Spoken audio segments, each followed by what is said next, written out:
Hey everybody, we're here at FinCon and I'm in the NEFI video booth. That is the National Endowment for Financial Education. They're doing some great stuff. But today we're here and I want to talk to you about a really fun topic. At least I think it's fun. I know budgeting doesn't really come across as fun to a lot of people, but it is fun. It's fun for me. So I want to tell you 5 ways, 5 steps for you to budget your way to financial freedom. Yes, budget your way. So I know you guys have checked out the videos on the YouTube channel before. A lot of them are from the podcast, so you know me there. I'm Andy Hill from the Marriage, Kids, and Money podcast. But I want to walk through some of these steps for you today that are going to help you get a little bit more freedom. And yeah, budget's going to allow you to do that. It's not a sexy word, but it helps. It really helps to create some structure, some order, some ability for you to have that freedom. It's not a lack. It's not something that's going to take away from you. It's something that's going to give you abundance. So today I want to talk about that. And I'll give you a little background on why I'm such a big fan of budgeting. When my wife and I got together in 2010, we were both making a good amount of money, a little over 6 figures, but we were also spending all of those 6 figures. So when we started to talk about having kids together, it was a conversation around, hey, we're living for today, and that's fun, but we want to have a great future, and we want to give our kids a great future. So we need to start thinking about them, thinking about their future, and what we can do today. So we sort of analyzed our situation. We had a negative $50,000 net worth. We had about $60,000 in debt. We said, all right, well, we're both making good money together. Why don't we work hard, eliminate this debt before our daughter Zoe comes into the world, and then start heading on a path that really takes our family to an exciting place, and then our kids can then live a life of financial freedom as well. So that's what we did, and a big part of that, what we did together, is every month we got together and we did a written budget. We worked together. We worked on, originally it was an Excel spreadsheet, then we moved on to some advanced systems after that, which I'm going to talk to you about.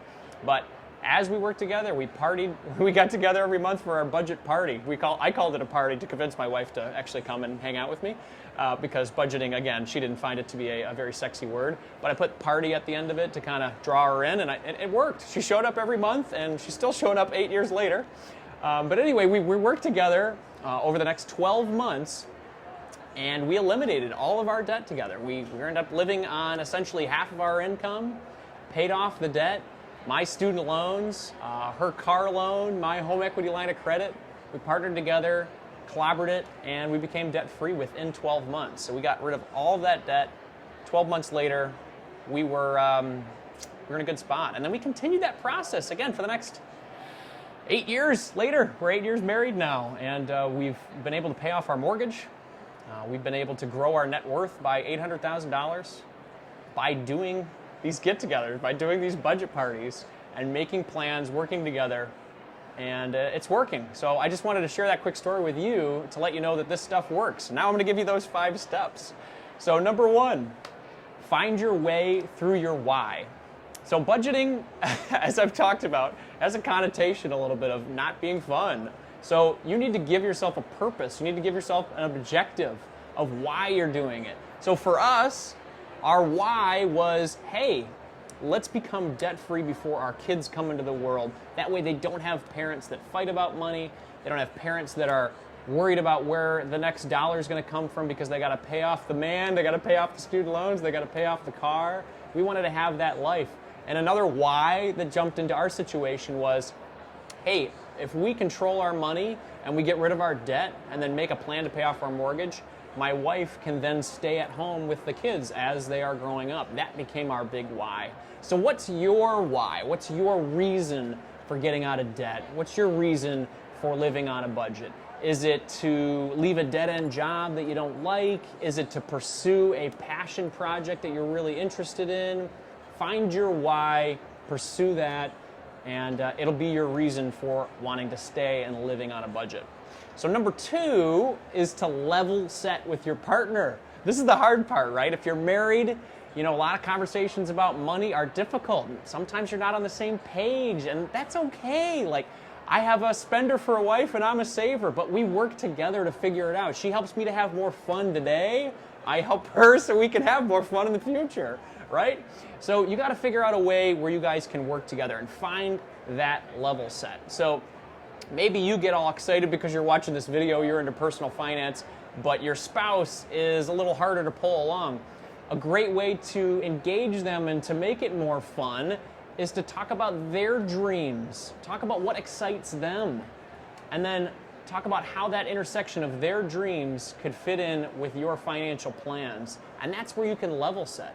Find out what excites them, pull them in, have a good conversation about it, and be open. Some of the things that they might bring up might be new to you because you haven't had these conversations before. And make sure when you're having those conversations, you put the cell phone down, you turn off the TV, you turn off social media. This is a time for you to really connect, look each other in the eyes, have a real conversation about what your family is going to be and how you want to grow. This is real stuff, everybody. Step 3, choose the right budgeting tools. When you're going into battle, you got to make sure you got the right weapons, right? So choose the things that are going to help you out. When we started doing this budgeting, we were using an Excel sheet, and I had created all the columns. That worked fine for us in the beginning, and then I learned about FinTech, and it makes it so much easier. So we used Mint. We love Mint. Automates all the information into your budget, creates categories for you, shows you trends, and it just makes things so much easier. That's been something we've used for the past 8 years. Well, 6 years for that because we used the Excel sheet for a little while. Another great one, Tiller, love it. So if you guys are spreadsheet fans like I was, this helps to import that information from your bank, your credit card, into a Google Sheet, and then you can customize it to your liking. That's why I loved about spreadsheets is that you can customize them. So that's what Tiller does for you. They're also in the future going to be working through Excel as well. So if you're an Excel fan, not into Google Sheets, that's a great way to do it. So using these tools to help you out can make it a lot easier. Personal Capital is also another free tool that I like a lot that helps us track our net worth. The point here is you don't have to do this all yourself. FinTech will help you and make it super simple. Number 4, create your budget party. So I talked about the party, all right? You got to make this fun. So when you get together once a month, don't think about this as a, man, I got to sit down and look at spreadsheets. It's going to be a ton of work and not fun. Make it fun. Do it in a location that makes it interesting. Sit outside on a beautiful day. My wife and I have gone to a restaurant. We'll bring the laptop there and the receipts and walk through what we've spent last month, what we are currently, or what we're planning to spend in this current month. And then we talk about those dreams, the things that are going to excite us. We want to join a local swim club for the kids now. We want to go to Disney. We want to do all these exciting things. How are we getting it? How are we tracking on those goals to do those exciting things? That's what can make you excited about it. If you like to have a beverage, grab a beer, grab a glass of wine, order a pizza at home. If you've got kids, take it to like a play place, one of those indoor play places where they've got Wi-Fi. Let the kids run around while you plan your life and create some exciting memories and plans for you and your spouse. So it doesn't need to be pins in your eyes. This can be fun. Create the way you like to have fun. Figure it out. If you like craft beer, pull out a craft beer. Have some good food. Make a dinner together. Make it an event. Make it fun. So that's the whole point there. So number 5 is celebrate your wins.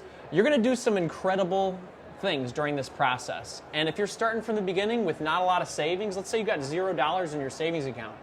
When you get to that $500 in your bank account, $1,000, $2,000, celebrate. Have fun. You are doing something incredible. You are planning your future and your kids, your future, the future wealth of your family. You're making it happen. Your kids are going to thank you. You're helping to eliminate fights in your marriage. You're helping to plan their future. You're helping them to go to college in the future. These are exciting things. You need to celebrate that. So celebrate it in whichever way you like. When my wife and I paid off her car, we went for a ride. We pulled down all the windows. Driving in that car when it was paid off was a celebration in itself. We were having so much fun. When we paid off our mortgage, we created a mortgage piñata out of the paper. We made paper mache out of the mortgage papers, created a piñata, filled it with coins and candy, and we let our kids whack it and explode it. It was a fun way to celebrate it. So find your way to celebrate your exciting moments as you're going through this journey.